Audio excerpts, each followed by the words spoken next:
Halo, balik lagi ya. Jadi kali ini saya ingin membahas tentang adonan martabak manis ya. Jadi setelah teman-teman mengadon martabak manis, jadi perlu didiamkan ya. Jadi 1 sampai 2 jam. Jadi 1 sampai 2 jam ini tujuannya untuk memfermentasikan adonan ya. Jadi sehingga nanti waktu dicetak adonan itu akan pori-porinya itu akan terbentuk dengan sempurna dan mengembang secara sempurna.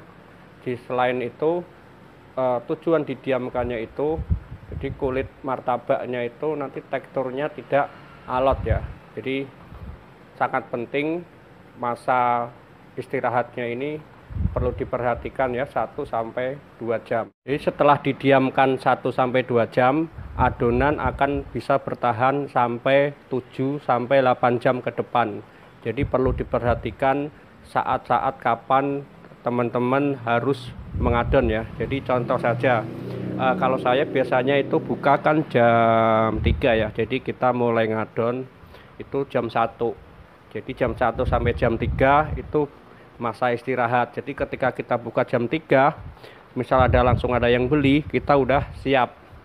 Jadi jam 3 setelah masa istirahat 2 jam bisa bertahan 8 jam atau 7 sampai 8 jam lah kasarannya. Kita hitung ya, jam 3, 4, 5, 6, 7, 8, 9, 10, 11. Jadi pas kita tutup. Semisal hal terburuknya adonannya tidak habis, itu adonannya belum basi ya. Terus ada teman-teman yang bertanya juga, gimana ya supaya adonan itu bisa lebih awet. Jadi biar masa basinya itu bisa di atas 8 jam. Itu bisa juga sih. Itu caranya nanti telurnya itu nggak usah dikasihkan dulu waktu mengadon. Jadi telurnya itu dipisah. Jadi yang dicampur adonannya itu cuma air sama yang lainnya ya, kecuali telur ya. Jadi telurnya dipisah. Itu akan lebih memperlambat dari proses fermentasinya ya. Jadi kalau telurnya dipisah, itu masa fermentasinya itu bisa 1 sampai 6 jam. Jadi kan lumayan tuh untuk mengulur. Setelah 1 sampai 6 jam ditambah berapa jam lagi, itu bisa untuk mengulur supaya adonan tidak cepat basi. Terus yang jadi masalah, semisal kita adonan habis, baru kita semisal contoh ya, ilustrasi saja, buka jam 3, jam 7 udah habis. Bolehkah kita ngadon dadakan langsung dicetak?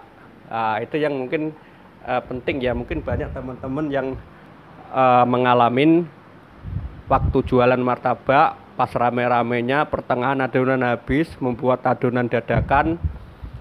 Itu kira-kira bagus gak? Itu lebih baik dihindari ya, karena akan membuat nanti customer kecewa. Karena otomatis adonan yang kita buat dadakan, adonannya itu belum terbentuk ya, harus didiamkan dulu tadi ya, minimal 1 jam lah, sampai 2 jam. Kalau langsung efeknya langsung adonan baru kita buat langsung dicetak, ngembangnya sih bisa teman-teman, dipaksa ngembang bisa. Kita kasih soda, gini kita aduk, bisa ngembang. Cuma nanti waktu dingin itu sorry, waktu dingin tuh nanti kulitnya itu akan alot. Jadi tekstur kuenya cenderung pucat. Terus ada kerasa tepung-tepung gitu kalau digigit, itu pokoknya kurang lah. Jadi lebih baik kita cari skenario yang lain ya. Kalau saya gini, untuk mempercepat proses fermentasi waktu pas adonan kita habis lalu buat adonan baru, saya biasanya setiap mau habis itu saya siapkan, atau karyawan menyiapkan itu 1 kilo ya. Jadi jangan dihabisin gitu. Jadi kita buat adonan baru tambah 4 kilo lagi, itu yang 1 kilo yang udah adonan bibitnya itu tadi kita campurkan ke adonan yang baru. Itu akan lebih mempercepat proses fermentasinya. Itu saya pernah mencoba itu setengah jaman lah udah bagus. tapi dengan syarat mencampurkan adonan yang lama tadi, yang sudah mengembang tadi, yang sudah melalui proses fermentasi itu tadi, dicampurkan dengan adonan yang baru. Itu mungkin untuk mengatasi bagi teman-teman yang daripada adonan baru langsung kita cetak, karena nanti pasti hasilnya akan buruk. Lebih baik sisakanlah 1 kilo, buat adonan yang baru dicampurkan, itu akan lebih mempercepat, lebih bagus ya hasilnya ya, daripada murni adonan baru. Ya mungkin segitu saja ya, mungkin mengenai adonan. Kalau ada pertanyaan bisa komen-komen di bawah. Bagi yang baru bergabung bisa subscribe, like, dan komen ya. Oke, sampai jumpa di video berikutnya.